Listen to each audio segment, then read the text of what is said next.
Simula pa kagabi, patuloy pa rin ang ulan sa maraming bahagi ng Metro Manila. Sa kabila niyan, wala namang iniuulat na matinding pagbaha sa ngayon. At mula sa Makati, may live report si Von Aquino. Von, kumusta dyan?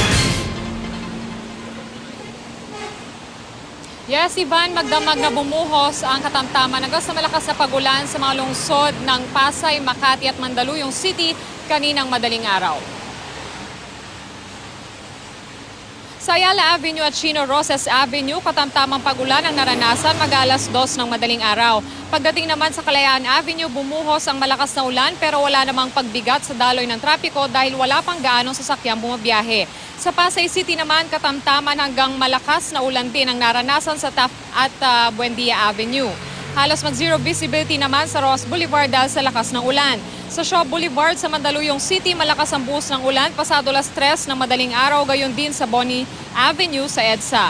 Mabuti na lang at wala pang gaanong apektadong sasakyan at mga pasahero dahil alanganing oras pa.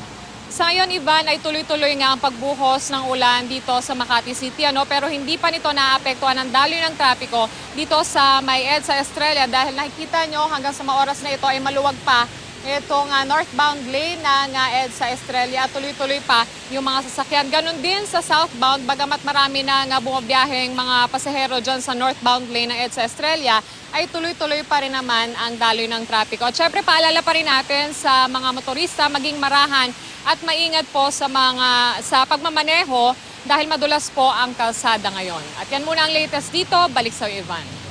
Maraming salamat, Von Aquino.